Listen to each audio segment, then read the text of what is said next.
Mon nom est Jacques Duhaime. Je suis natif de Saint-Angèle et je vis encore d'ailleurs. Au milieu du siècle dernier, un peu avant la fondation de la ville de Bécancour, il y avait, à Saint-Angèle, pas moins de 3 villages. Le village de l'Église, bien sûr, le village de la grande rivière en bas, situé à 1 kilomètre de l'église, sur le bord du fleuve, lui aussi.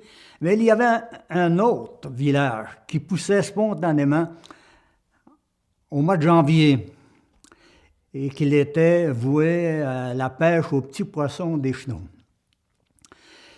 En 1970, l'année du centenaire de la paroisse, on a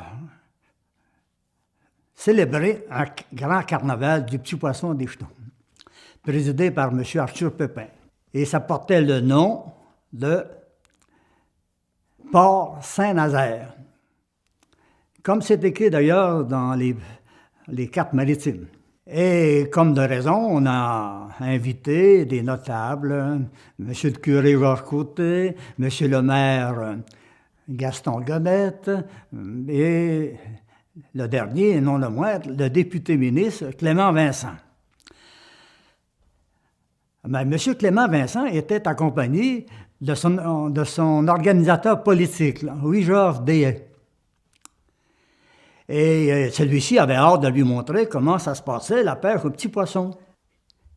Et on a commencé à défaire les lignes. Louis-Georges était très empressé de le faire. Ce faisant, il a dû se pencher la tête vers le trou d'eau et sa belle moumoute a tombé dans l'eau. Et ça fait le fou rire général, mais lui-même, Louis-Georges, a pris ça du bon côté. Et ce fut l'un des derniers carnavals de notre paroisse, en ce qui regarde le poisson des chenaux. Parce que la même année, en 70-71, on a bâti un quai qui partait du parc industriel et qui se rendait jusqu'au Grand Chenal, bloquant ainsi toute velléité du petit poisson de venir nous visiter à Saint-Angèle. Et effectivement, il n'y a plus de poissons des chenaux ici à Saint-Angèle.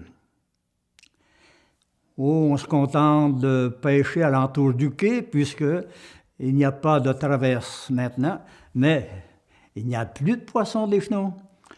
Et quant à la perche chaude elle-même, elle est maintenant protégée. On n'arrête pas le progrès.